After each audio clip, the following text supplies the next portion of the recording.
Hello? Hey, Rose. Hey. Oh, okay. How are you? I'm good. How are you? I'm doing good, thank you. Some people were surprised to see you make the move up to flyweight. Is this something you've been thinking about for a while, or was it a spur of the moment?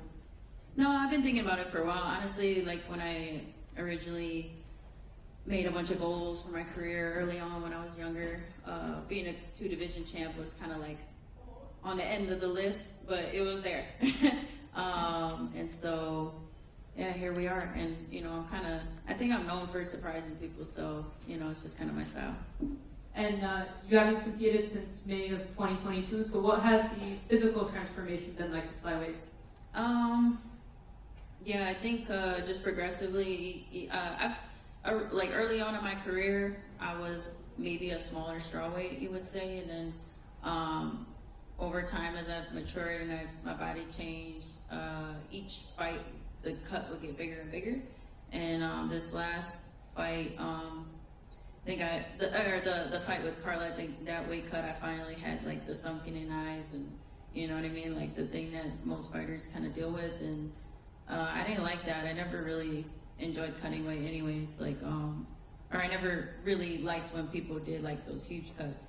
A little bit's okay, but I think I started to see myself kind of going down that path, and yeah, and then it was sort of in the back of my mind anyways. I still didn't really have too much like trouble making weight, I guess. Like it was tough, but I don't think in comparison was it as bad as like most fighters deal with, but I still never liked that. I feel like taking punches when it takes a while. I think it takes more than 24 hours to rehydrate your brain after cutting that much water. So to take punches like that, and then your kidneys and everything. So yeah, I forgot the question was, but yeah, I guess the process of me like putting on more, like I just started getting bigger, and like naturally, and then on top of that, once I decided to take, to move up, I lifted more weights, I ate a little bit more, I actually started eating breakfast again, stopped fasting so much. Like I would fast once a week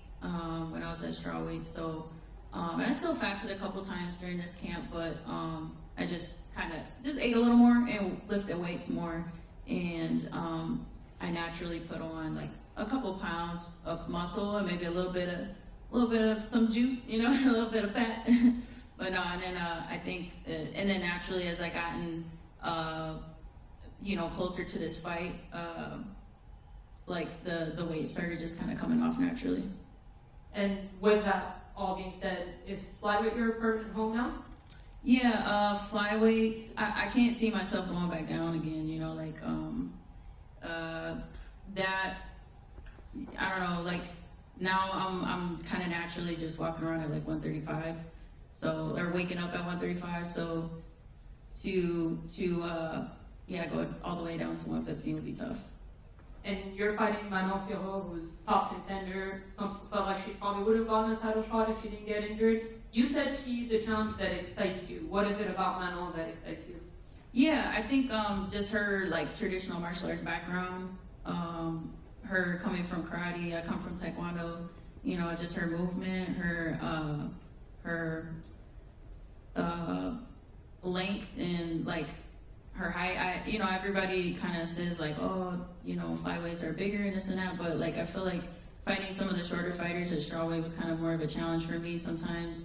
This is going to be a totally different challenge, and of course, like, I'm going to respect the power that she brings and maybe her strength and stuff like that, but I also feel a lot stronger and a lot like quicker and just overall healthier. And because she's a top contender, is it safe to say you expect a title shot with win? No expectations. I just hope and pray that that God uses me in a way that I can, glorify Him, and hopefully like that I put on a good performance and that I can inspire people, and hopefully everything else just kind of takes care of itself. But yeah, that would definitely be a dream come true. To be, like I said, that was in my goals, but I'm not looking too far ahead. I'm just kind of in the moment.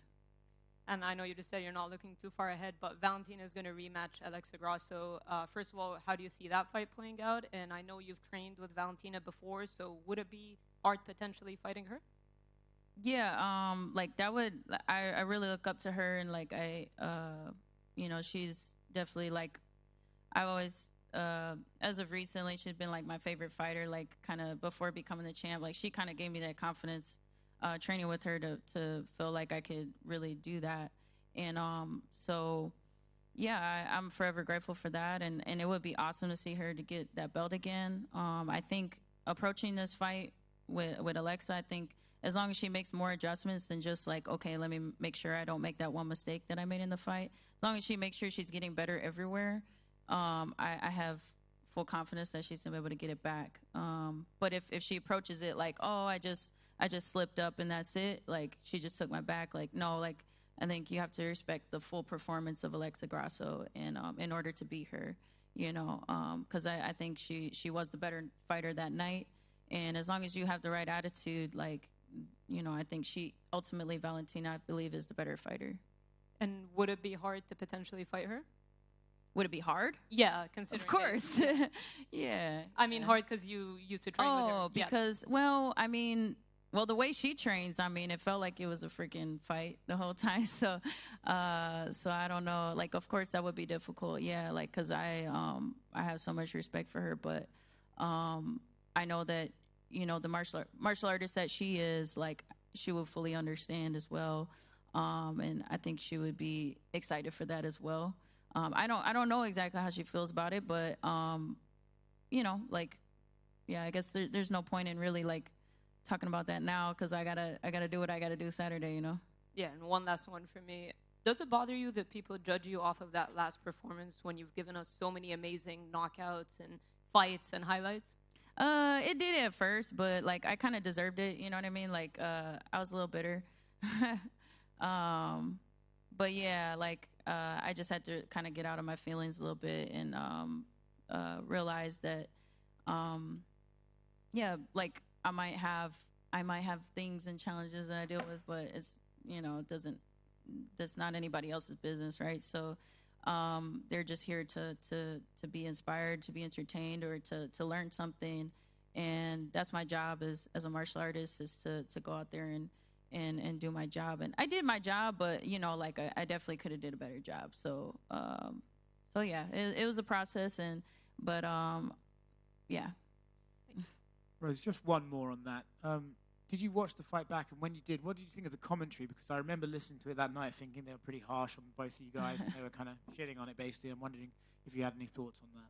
No, that was definitely like one of the most boring fights ever. So, but like, yeah, I mean, I don't know. I guess being the fighter, like it feels a little different, when somebody's like, because it's not just a sport for me. It's like it's an art.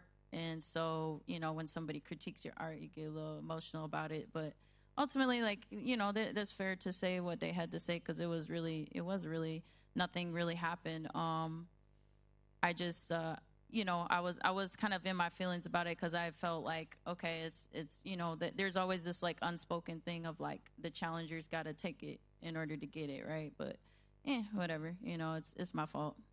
You said that one of your long-term goals was to win the belt in 2 divisions. When you imagined that, did you think you would still have the title in the other division and do the double champ thing, or did you always know when you moved up you were going to have to move up wholeheartedly and leave the other division behind you?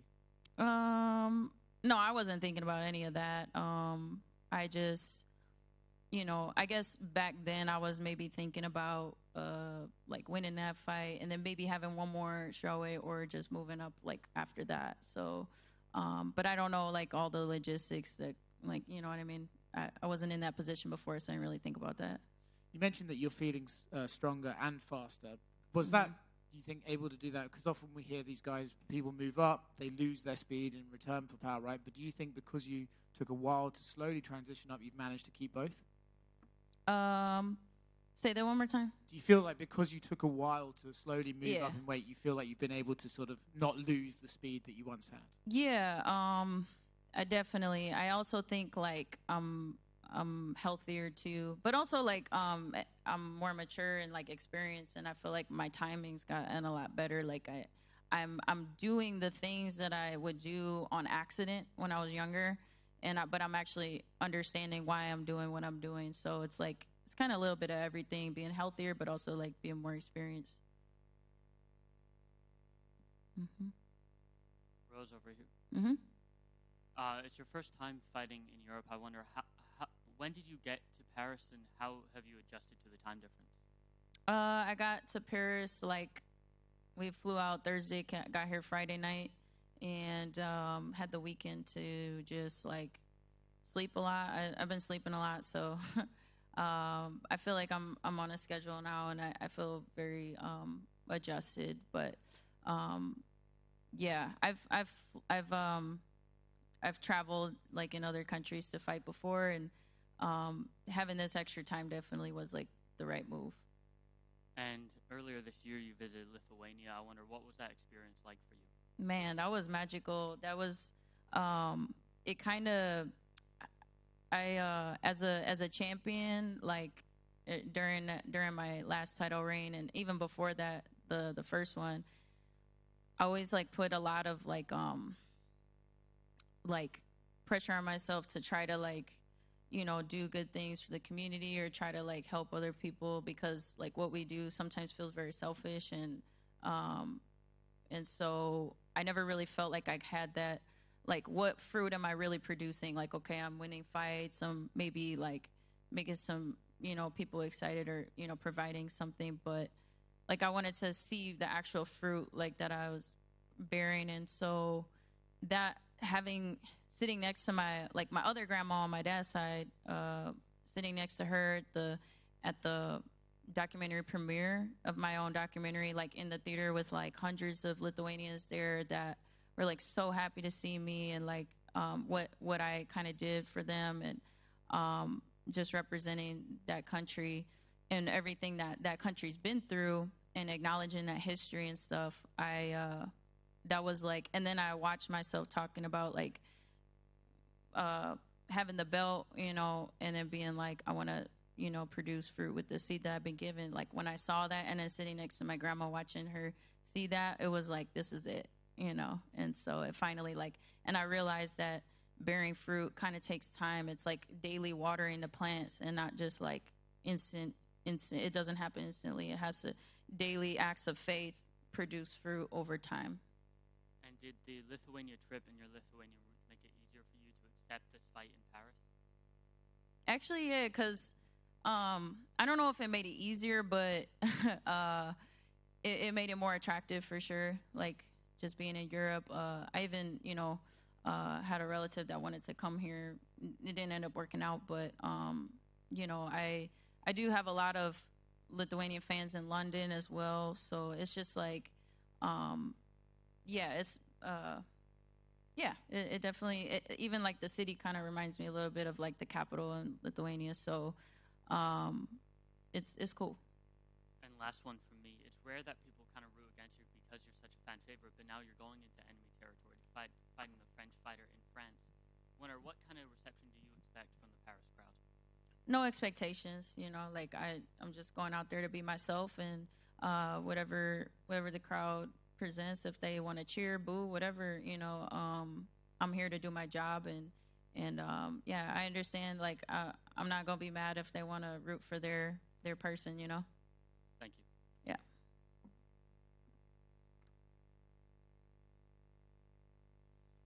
Hey Rose, welcome to Paris. I have a question from the French audience, because we are live on Twitch right now. They just want to know, what do you consider as the biggest threat from Manon Fiorot game style, fighting style? Yeah, I guess I would say, like, her, the center line, you know, that she kind of, she's very linear, you know, and, like, her kicks and her strikes, you know, I'd say, she's really good at keeping her distance and range. And so basically it comes down to, like, footwork and timing and range and distance and angles, and so yeah, I'm fully prepared for that, and that's why I really was excited for this matchup, because of, like, what she brings to the table, her karate background. All right, and considering the fact that you are pretty balanced in your style, you can strike, you can wrestle, you can go on the ground, how do you prepare yourself? Do you see that fight, like, going into the wrestle when you can have an advantage, or how do you visualize it? I mean, and that's the thing is, I see myself using all of my mixed martial arts skills. You know, I'm not just a striker. I'm not just a grappler. Like, I use it all. So I expect there to be a little bit everything in this fight. Even herself, she's pretty well rounded as well. She likes to maybe secure a takedown, you know, a few times in a round. Or if it's a close round, she kind of like does that. So as far as what we've seen, but I'm also like ready for the unexpected too. Like, you know, I'm not gonna say like this is what we've seen from her, so this is all she's gonna do. So, but I expect myself to be, you know, all of mixed martial arts. All right, and last one for me. And with 1 year without fighting, how do you avoid the ring rust and everything, and considering the fact that you're moving up to another weight division? Yeah, I never really believed in ring rust. I always felt like, because I'm always training and I'm always a martial artist. Like if I was just like an athlete or something, like okay, but I'm always in the mindset of like a fight can happen at any moment. So to me, it's like, yeah, and sometimes those long breaks are good to like actually get better, because when you're constantly like in a fight camp, you're a lot of the times just focused on like just you're focused on very specific things rather than just kind of getting better as a whole. All right, thank you. Mm-hmm. Hi, Rose. Mm-hmm. You take a fight. This fight, you have a lot to lose, a lot to win. Do you need this kind of pressure? Is this a new challenge for you? And was it your choice or something someone told you to do? No, this is me. At first, I think even when I first brought up the idea of moving up to to flyweight, it wasn't like instantly like from my team. It wasn't like yeah, let's do it. Like, I mean, not to say they were against it, but it just like I think over time, as I've like naturally kind of put on some size and then like just feeling a little healthier, like it's slowly become like an accepted thing that, oh yeah, like what were we even thinking? Like, yeah, this is definitely the right move. But yeah, this is kind of my idea. And can we say that this fight is a thug move? Yeah, man. Making thug moves all the time. Cool, thank you. Yeah. And good luck. Thank you. Thank you, guys.